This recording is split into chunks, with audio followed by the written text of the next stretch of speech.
A cold-blooded criminal whose own friends have called him a killer is walking the streets of Boston a free man again. Law enforcement agents describe Patrick Nee as one of Whitey Bulger's closest and most brutal associates.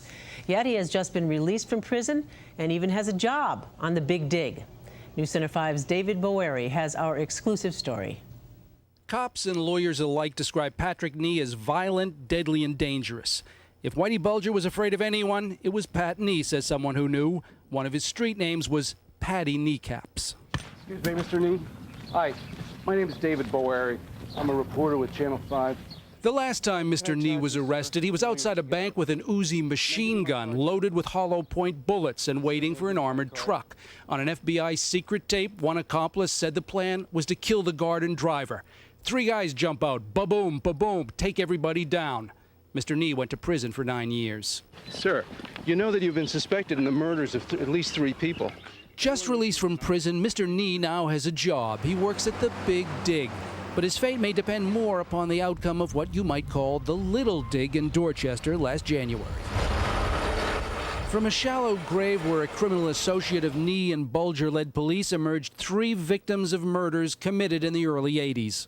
The first victim was Arthur Bucky Barrett, a legendary safecracker. After he scored big on a bank job in Medford, he and his money became a target. According to an informant, Pat Nee and Whitey Bulger snatched him, tied him up, had him make phone calls to raise money, then put him under. Do you want to issue a denial on that? From the same grave also came the remains of John McIntyre, a low-level player in a drug smuggling and gun-running operation to the IRA, involving Nee and Bulger. Police believe that after both the guns and dope were intercepted, Bulger wanted McIntyre kept quiet.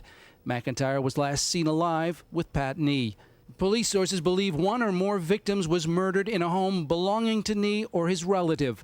McIntyre was shot up close in the back of the head, says his brother, who saw the skeleton. Can you repeat what you told me you wanted me to ask?